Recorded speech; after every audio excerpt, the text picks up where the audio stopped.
Imagínese allí, en medio del paso de Kasserine Túnez, el aire pesado con el olor salado del sudor y la pólvora recién quemada, mezclado con el hedor metálico del miedo.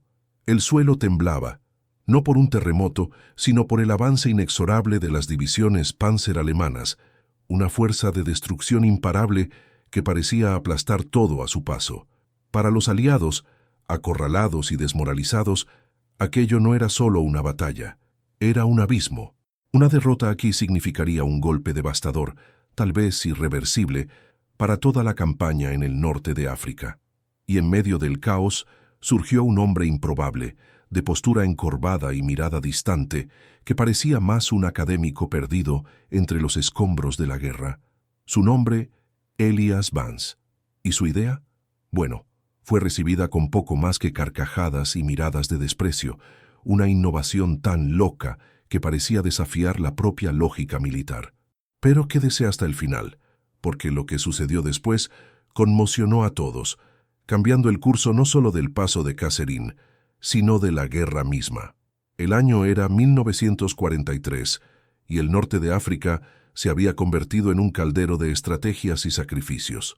Las fuerzas aliadas, lideradas por los estadounidenses y británicos, se enfrentaban al implacable Afrika Korps de Rommel. El paso de Kasserine, una brecha estratégica en las montañas del Atlas, era el cuello de botella. Quien lo controlara, controlaría el acceso a vastas llanuras y puertos vitales, pero los alemanes habían demostrado ser maestros en la guerra en el desierto, y sus tanques, especialmente los Panzers, eran máquinas de guerra temibles, maniobrando con una velocidad y precisión que las tropas aliadas aún no habían podido igualar. El problema era evidente y mortal. Las tácticas convencionales de los aliados, enfocadas en enfrentamientos directos y líneas de defensa estáticas, eran ineficaces contra la Blitzkrieg alemana. Los Panzers atravesaban las defensas con una facilidad alarmante, causando bajas masivas y un pánico generalizado. Cada día era una cuenta regresiva para la aniquilación. Los generales se debatían, buscando desesperadamente una manera de detener el avance alemán, pero las soluciones convencionales fallaban, una tras otra, dejando un rastro de destrucción y desesperación. La moral estaba por los suelos, y la sombra de la derrota planeaba pesada sobre el desierto tunecino. En este escenario de desesperación, en medio de oficiales de carrera y estrategas endurecidos por la batalla, se encontraba el ingeniero Elias Vance. Él no era un militar de carrera, ni un estratega renombrado. Elías era, en esencia, un hombre de números y cálculos, un ingeniero civil que, antes de la guerra, dedicaba su vida a proyectos de infraestructura en alguna burocracia gubernamental. Sus gafas de montura fina y la tendencia a perderse en pensamientos profundos lo hacían parecer fuera de lugar en ese ambiente de polvo y balas. No tenía la voz atronadora de un comandante, ni la imponente presencia física de un sargento. Su credencial más formal era un diploma de ingeniería, y no de tácticas de combate, pero Elías poseía algo que muchos allí habían perdido, una visión despejada por el dogma militar. Él veía el problema no como un fallo táctico a corregir con más fuerza bruta, sino como un desafío de ingeniería.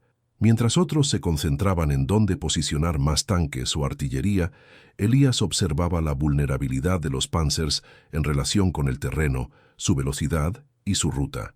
Él veía el paso de Kasserine no solo como un campo de batalla, sino como un sistema complejo que podría ser manipulado. Fue esta perspectiva inusual la que lo llevó a una idea que, en la superficie, parecía pura locura. Su propuesta era simple, pero radical: una red de bombas de tubo, una barrera de tubos de metal llenos de explosivos, interconectados y enterrados estratégicamente para ser detonados en secuencia. La idea era crear un campo minado dinámico, una trampa que no esperaba al enemigo, sino que lo atraía a una emboscada controlada. Cuando presentó esta solución a los comandantes, el silencio inicial fue rápidamente llenado por risas y sarcasmo. Un ingeniero de puentes cree que puede detener Panzers con tuberías de desagüe explosivas, se mofó un coronel. Esto es una broma de mal gusto, Vance. Vuelva a sus planos y deje la guerra para quien entiende. Elias Vance fue etiquetado de loco, excéntrico, un académico con la cabeza en las nubes, pero a pesar del escepticismo abrumador, El rechazo y las humillaciones, Elías sabía, con una certeza fría e inquebrantable, que su idea no solo era viable, sino la única esperanza. Tenía que demostrar que la locura, a veces, es solo la genialidad que aún no ha sido comprendida. Y el tiempo se estaba agotando. Pero Elias Vance no era un hombre de rendirse. El rechazo de los comandantes, las miradas de escarnio, la etiqueta de loco, todo eso solo solidificaba su convicción. Sabía que el tiempo era un lujo que los aliados no tenían. Mientras los generales debatían en tiendas polvorientas, los Panzers de Rommel avanzaban. Vance necesitaba materiales, pero nadie se los daría. Necesitaba mano de obra, pero nadie quería ser asociado con el ingeniero chiflado. Entonces, decidió que lo haría todo solo, o con la ayuda de quien estuviera dispuesto a apostar por su insania. Días y noches se mezclaron en un borrón de esfuerzo sobrehumano. Vance rastreaba el campo de batalla después de los enfrentamientos, un fantasma entre los escombros. Buscaba cualquier cosa que pudiera ser útil. Tubos de metal oxidados de viejas estructuras, cables eléctricos improvisados de vehículos averiados, detonadores rudimentarios de munición no utilizada e incluso pólvora extraída cuidadosamente de trampas alemanas desactivadas. Cada pedazo de chatarra era un tesoro, un fragmento de esperanza. Con un soplete de soldar improvisado que había logrado tomar prestado de un taller de campo y herramientas básicas, comenzó a montar su red de bombas de tubo. La idea era simple en su ejecución, pero revolucionaria en su concepto.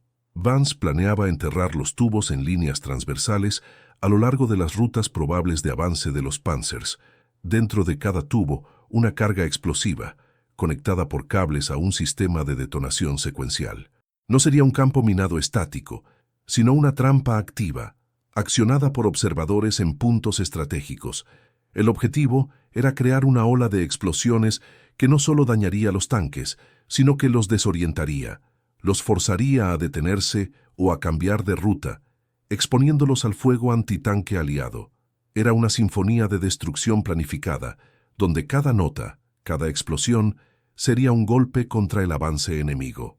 Trabajó febrilmente bajo el sol abrasador del desierto y el frío cortante de las noches, a menudo solo, cavando trincheras poco profundas y conectando los tubos con la precisión obsesiva de un relojero. El riesgo era inmenso. Manipular explosivos improvisados, bajo la constante amenaza de ataques enemigos, era un baile con la muerte. Hubo momentos de desesperación, cuando los cables se rompían, los detonadores fallaban, o la soldadura no aguantaba. Pero con cada fallo, Vance aprendía, adaptaba, mejoraba. No tenía manuales, solo su intuición y una fe inquebrantable en sus cálculos. Algunos pocos soldados, jóvenes y desilusionados con las tácticas convencionales, comenzaron a acercarse, intrigados por la figura solitaria y su extraña empresa. Eran los parias, los desesperados, y vieron en Vance una última oportunidad. Ofrecieron ayuda para cavar, para transportar los materiales, para mantener la vigilancia. La oposición, sin embargo, no venía solo del escepticismo de los oficiales. Las limitaciones técnicas eran brutales. ¿Cómo garantizar la detonación secuencial en un campo tan vasto? ¿Cómo proteger los cables de la arena y los bombardeos? ¿Cómo sincronizar las explosiones con el avance enemigo sin exponer a los propios observadores? Cada paso era un rompecabezas mortal. Un mayor, al ver a Vance y su pequeño grupo de colaboradores trabajando en su proyecto lunático, amenazó con arrestarlos por insubordinación y desvío de recursos. Vance, le advierto por última vez, concéntrese en lo que es real, no en sus fantasías explosivas. Si continúa con esta locura acabará en la corte marcial, bramó el mayor, con el rostro rojo de furia y exasperación. La presión del tiempo era el enemigo más implacable. Los informes de inteligencia indicaban que el próximo gran ataque Panzer era inminente. Elias Vance tenía que probar su locura antes de que el paso de Kasserine se convirtiera en la tumba de miles de aliados. Sabía que no habría una segunda oportunidad. La red tenía que funcionar y tenía que funcionar ahora. La amenaza de corte marcial planeaba sobre Elias Vance como la espada de Damocles, pero no lo quebró. En cambio, encendió una llama aún más intensa en sus ojos cansados.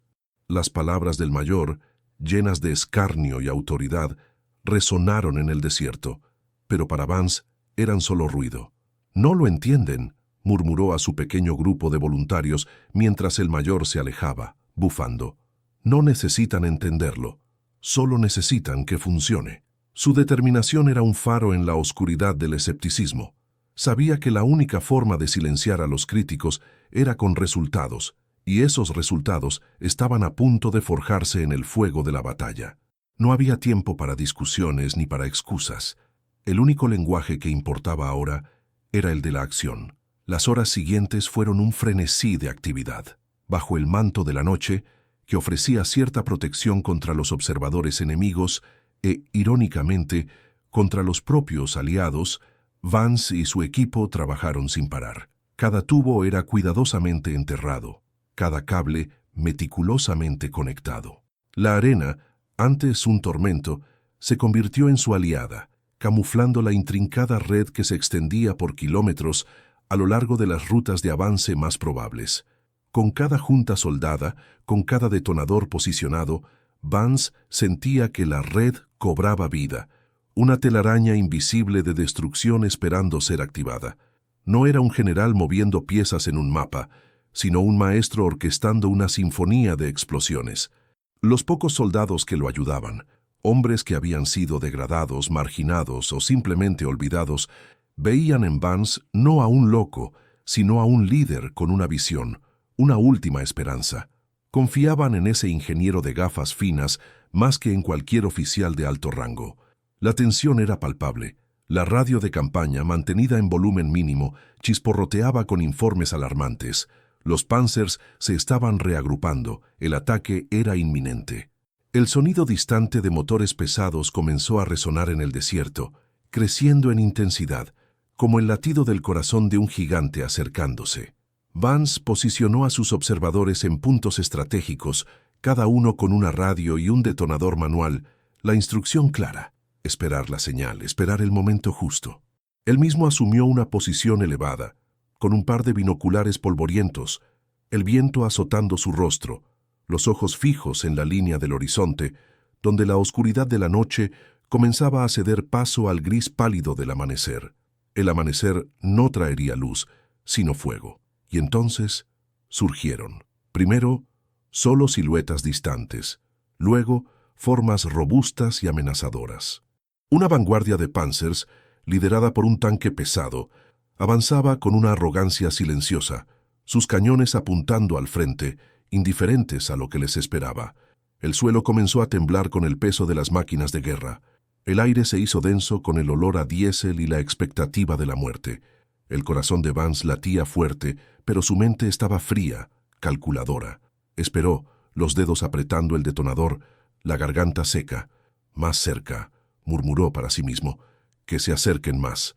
Necesitaba que estuvieran exactamente en el lugar correcto, en el corazón de la telaraña que había tejido. El primer Panzer cruzó la línea invisible. Vance respiró hondo, y con un grito ahogado en la radio, seguido de un clic decisivo, el desierto explotó. La tierra se abrió en una erupción de fuego y humo, no en un punto sino en una secuencia, como un rayo que rasgaba el suelo.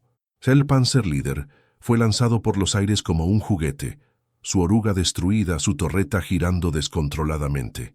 Pero la red no se contentó con un solo objetivo. Las explosiones continuaron, en cascada, envolviendo a otros tanques que venían justo detrás, cegándolos, desorientándolos, transformando la formación enemiga en un caos humeante. El rugido de los motores se mezcló con los gritos de pánico y el sonido metálico de vehículos chocando. La locura de Vance acababa de mostrar su primera, devastadora cara, y aquello era solo el comienzo. La locura de Vance acababa de mostrar su primera, devastadora cara, y aquello era solo el comienzo. La serie de explosiones reverberó por el paso de Kasserine, no como un estruendo único, sino como una sinfonía macabra de detonaciones secuenciales, rasgando la tierra y el aire. El Panzerleader, ahora un armazón retorcido, en llamas, era solo el primero. Los tanques alemanes que venían a su estela, tomados por sorpresa, fueron lanzados a un pandemonio. El humo negro y denso se elevaba al cielo, mezclándose con el polvo levantado por las detonaciones, creando una cortina de caos que envolvía a la vanguardia enemiga. Los Panzers, antes máquinas de precisión implacable, ahora eran blancos ciegos, sus cañones disparando descontroladamente mientras los conductores intentaban desesperadamente desviarse del infierno que se abría bajo sus orugas. Algunos tanques chocaron entre sí en la oscuridad artificial, otros cayeron en los cráteres recién abiertos, sus orugas debatiéndose en el aire antes de silenciarse para siempre. Desde las posiciones aliadas, la visión era de puro asombro. Los soldados, que minutos antes esperaban el ataque final con la resignación de la derrota, ahora observaban la escena con una mezcla de incredulidad y euforia. La radio de Vance, que antes transmitía solo las órdenes escépticas de los comandantes, ahora recibía mensajes aturdidos. «Vance, ¿qué diablos fue eso? Repito, ¿qué fue eso?», gritó una voz que parecía pertenecer al mayor que lo había amenazado con la corte marcial. Elías, con los binoculares aún pegados a los ojos, no desvió la mirada. Su voz, tranquila y firme, cortó el chisporroteo de la radio. «La red, señor, está funcionando». Y cada vez que un Panzer intentaba encontrar una ruta alternativa, una nueva sección de la red de bombas de tubo era activada, transformando el campo de batalla en un juego mortal del gato y el ratón, donde los ratones, para su sorpresa, eran los antes invencibles Panzers. Vance, con una frialdad que rozaba lo sobrenatural, continuaba orquestando la destrucción. No disparaba un solo tiro, pero sus dedos en el detonador eran más letales que cualquier arma. Observador 3. Objetivo en la coordenada Delta 7. Activar sección 2. Instruía, y segundos después, otra explosión rasgaba el desierto. Los Panzers fueron forzados a dispersarse, a abandonar sus formaciones cohesionadas, convirtiéndose en blancos fáciles para las pocas unidades antitanque aliadas que aún estaban en posición y que ahora disparaban con una renovada furia. La táctica Vance, como algunos comenzaron a susurrar, no solo destruía tanques, desmantelaba la moral enemiga, transformando la Blitzkrieg en una trampa lenta y agonizante. El avance alemán, antes un río caudaloso, ahora era un arroyo fragmentado, desviado y contenido por una barrera invisible. La noticia de aquel éxito inesperado comenzó a esparcirse como fuego entre las tropas. La moral aliada, que estaba por los suelos, ascendió vertiginosamente. Los soldados, que antes veían al ingeniero Vance como un loco, ahora lo miraban con un respeto casi reverencial. Aquel hombre, que no vestía las insignias de un general, había hecho lo que ninguna táctica convencional logró: detener el avance implacable de los Panzers en el paso de Kasserine. En pocas horas, la vanguardia alemana no solo había sido detenida, sino pulverizada. Se estima que en aquel primer encuentro devastador, la red de Vance deshabilitó o destruyó más de una docena de Panzers, forzando al resto a una retirada desordenada y costosa. Las bajas aliadas, que se esperaban catastróficas, fueron significativamente menores que cualquier escenario previsto. El mayor, que antes había amenazado a Vance con la corte marcial, ahora se acercaba con una radio en la mano y una mirada que mezclaba shock y admiración. «Vance», comenzó, la voz un tono más bajo de lo habitual. «El general Montgomery quiere hablar con usted, ahora». La incredulidad era palpable. El ingeniero Elías Vance, el académico perdido, el loco, estaba a punto de conversar con uno de los más renombrados comandantes aliados, todo por causa de su red de bombas de tubo. La guerra en el paso de Kasserine había dado un giro de 180 grados, y el nombre de Vance, antes sinónimo de escarnio, ahora era la única esperanza de victoria. Pero el Afrika Korps no era de rendirse fácilmente. Volverían y Vance sabía que necesitaría más que una sola red para cambiar el curso de la guerra.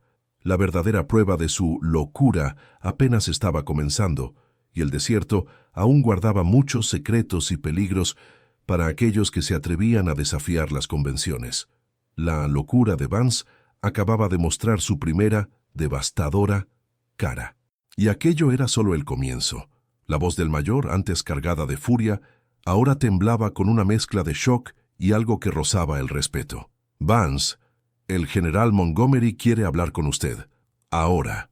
La frase resonó en la radio, un portal abrupto entre el caos de la batalla y la cumbre del mando militar. Elías, todavía con el olor a pólvora y metal quemado impregnado en su ropa, sintió un escalofrío. No era miedo, sino el vértigo de la responsabilidad que de repente pesaba sobre sus hombros. El académico perdido estaba a punto de enfrentarse al mariscal de campo, uno de los estrategas aliados más astutos e implacables. La conversación, conducida por una radio de campaña llena de interferencias, fue tensa y directa. Montgomery, conocido por su perspicacia y escepticismo, no escatimó preguntas incisivas a Vance, exigiendo detalles técnicos y pruebas irrefutables. Ingeniero Vance, sus informes son inusuales. Explíqueme en términos que un general pueda entender cómo un puñado de tuberías y alambre logró detener una vanguardia Panzer. Vance, con su calma característica, describió la red, los principios de detonación secuencial, la lógica de desorientación y la táctica de emboscada controlada. No usó jerga militar, sino el lenguaje preciso de la ingeniería. El silencio del otro lado de la línea era pesado, casi palpable. Finalmente, la voz de Montgomery, más grave, pero con una nota de reconocimiento, cortó el aire. Vance, estoy enviando un equipo de ingenieros para inspeccionar su invención. Si lo que dice es verdad, quiero 500 de esas redes de bombas de tubo operativas en una semana. Tiene carta blanca para requisar lo que necesite, y si falla, la corte marcial será el menor de sus problemas. La amenaza todavía estaba allí, pero ahora venía acompañada de una oportunidad monumental. El paso de Kasserine, antes un símbolo de derrota inminente, comenzó a transformarse en un laboratorio de guerra para Elías Vance. El equipo de ingenieros enviado por Montgomery, inicialmente escéptico y reacio, pronto se vio impresionado por la eficacia brutal de la táctica Vance. Los informes de campo eran innegables. Los Panzers, que antes avanzaban con impunidad, ahora dudaban, sus comandantes confundidos por las pérdidas inexplicables y la desorganización de sus formaciones.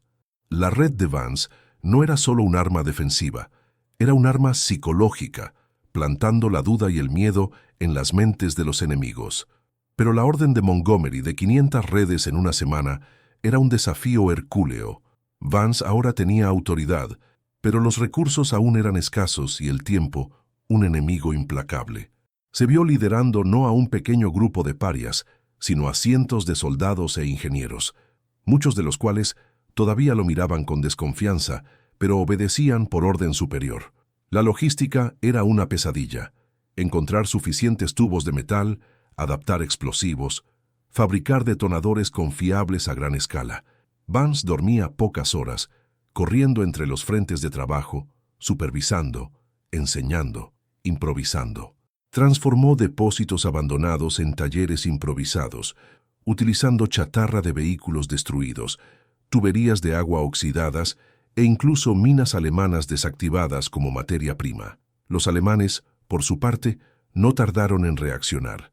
La inteligencia de Rommel era aguda, y pronto se dieron cuenta de que las anomalías en el campo de batalla no eran aleatorias.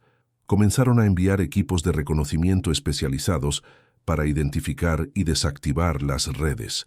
Vance tuvo que innovar nuevamente. Desarrolló sistemas de cebos y trampas secundarias, haciendo que la desactivación de las redes fuera un riesgo aún mayor.